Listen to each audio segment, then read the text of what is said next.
Alors, quelle est la banque qui vous dira oui à tous vos financements immobiliers?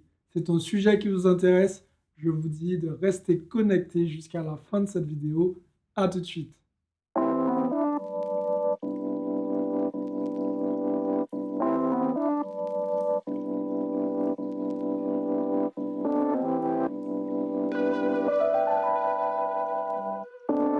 Salut à tous, je suis Xavier Prétérit, je suis l'auteur du livre Cave et Parking. Je suis aussi l'auteur du livre Devenir libre financièrement grâce aux immeubles de rapport. Et aujourd'hui, tout simplement, on va traiter un sujet qui, à mon avis, va vous intéresser.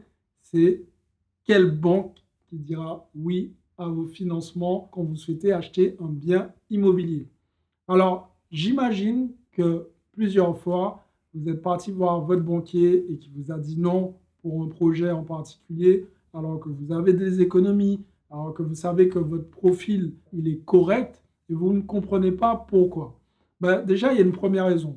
Parfois, vous n'avez pas forcément le bon interlocuteur.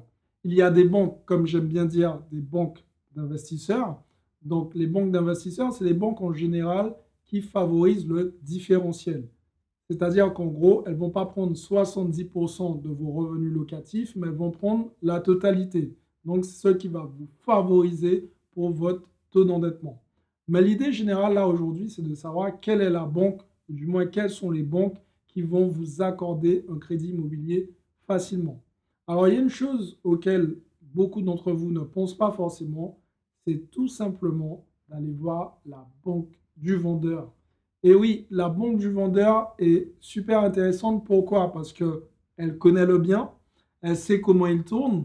Et forcément, si c'est un bien qui fonctionne bien, elle voudra le conserver puisque ça génère du cash, ça génère un flux de trésorerie. Et en plus, la banque, elle va avoir un nouveau client qui sera vous. Et forcément, elle sera beaucoup plus enclin à vous faire venir chez elle, tout simplement parce qu'elle sait qu'elle va trouver un gros avantage en vous finançant dessus, parce que, comme je vous l'ai dit, elle connaît le bien. Et deuxièmement, vous serez un nouveau client, donc forcément, vous allez ramener plus de cash dans cette banque.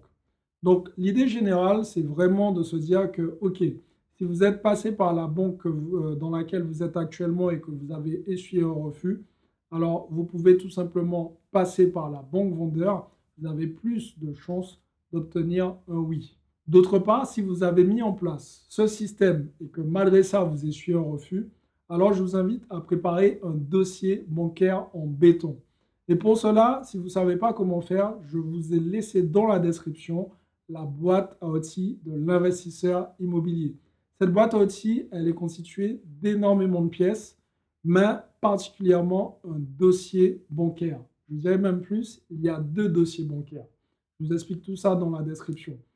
Ce dossier bancaire, en gros, c'est celui qui m'a permis d'obtenir tous mes financements. Pourquoi? Parce que je mâchais le travail des banquiers. Forcément, quand ils voient quelqu'un comme moi arriver et qui j'ai déjà élagué, entre guillemets, une bonne partie du boulot, c'est comme tout le monde. On a moins de travail, on est forcément plus content et il y a une visibilité sur le long terme. Donc, le banquier est content. Moi, je suis content de travailler sur mon dossier parce que moi, je vais avoir mon financement. Et forcément, les deux parties sont contentes. C'est ce que j'appelle un deal gagnant-gagnant. Donc, si vous souhaitez aussi faire comme moi et avoir mon dossier bancaire, vous allez trouver tout ça dans la description. Si cette vidéo vous a plu, mettez-moi un gros like. Partagez cette vidéo autour de vous. Abonnez-vous à la chaîne pour rejoindre ces milliers d'entrepreneurs. Et pour les autres, je vous invite tout simplement de passer à l'action parce que demain, c'est pour les faibles. Ciao les amis.